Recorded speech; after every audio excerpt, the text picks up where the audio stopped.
Oh, as you all know, I'm in Washington State, and so today is March 24th, and this is the first day under Governor Inslee's order that we all are to stay inside our homes. Crazy times, definitely feels like something none of us have ever experienced before.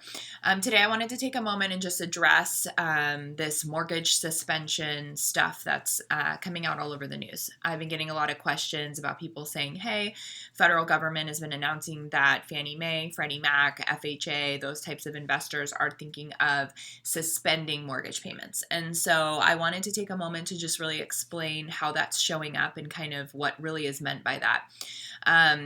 Suspension or suspending mortgage payments kind of sounds like, hey, banks are just going to work out some deal where you kind of don't have to pay for a while. Some banks will end up doing that, but really what they're talking about when they say they're going to suspend mortgage payments is they're talking about figuring out how to put borrowers on a forbearance plan.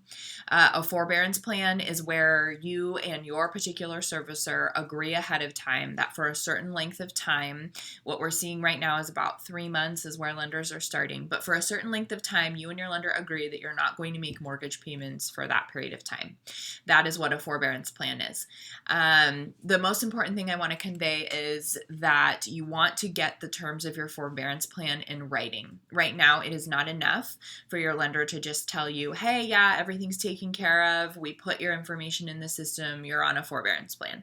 That's what they're going to try to do. And they can definitely say that to you. But as a good, informed homeowner, your next response is going to be, great, thank you so much. How do I get that in writing?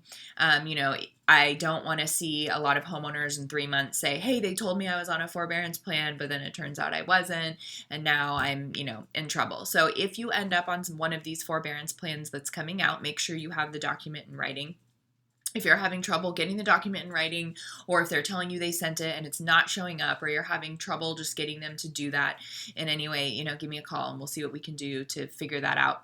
But what's important to convey is this up to 12 months language. So as you can see in the Fannie Mae press release and what's been kind of thrown around in several of the articles that you can find in the discussion section of this page, is that mortgage lenders and the investors are saying they're giving the individual servicers the ability to suspend or forbear mortgage payments for up to 12 months. Now, the most important thing to get there is that does not mean that everybody's getting a 12-month suspension. That means that the investor has said for up to 12 months, they're allowing lenders to approve these agreements. And so if you read between the lines there, what that really means is that individual mortgage servicers are going to be able to decide what forbearance lengths they want to give, and the individual servicers get to decide what a borrower has to do in order to qualify for one of the forbearances. And so some lenders are saying, hey, just call us up, tell us that you're unemployed or underemployed based on COVID, and we'll put you on a 3-month forbearance. That would be one manner. Other banks are probably going to have you submit some sort of documentation. And so the process can get kind of complicated between all the different lenders. And so what's important to understand is while the government has authorized this at this point, discretion as to how the process goes and what types of forbearance plans are being offered is still up to the individual servicers. As I go, I'm trying to post as servicers make plans. As of today, March 24th, it's still kind of up in the air as to which individual servicer is doing what. So as I get more information, they're going to be posted here under the individual lenders' names. But I just want you guys to be informed that a forbearance plan is really what you're after. It's not a suspension, it's a forbearance. The other thing to understand about forbearances is that interest on your loan typically continues to accrue. So for the months that you missed, interest will accrue. And what you really want to be prepared for is at the end of the forbearance period, you want to have a plan. What the situation you want to avoid is making these forbearance payments and thinking that at the end of the forbearance period, you'll just have a regular mortgage payment. That could be the case, and that will be the case with some of the forbearance plans.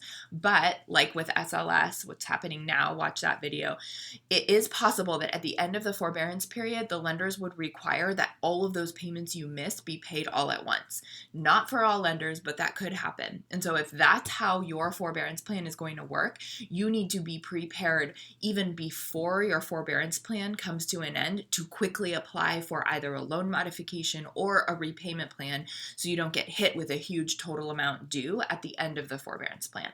So that's a lot of information. I can go over this in more detail. And again, if you know who your servicer is and you want to know what they're doing in particular, reach out and let me go over that with you or see if I can pull some information for you. But basically, get your forbearance in writing, understand how long your forbearance goes for, and then make sure you know what's the plan at the end of the forbearance so you don't end up stuck with a huge lump sum due. Let me know if you have questions. Have a good one.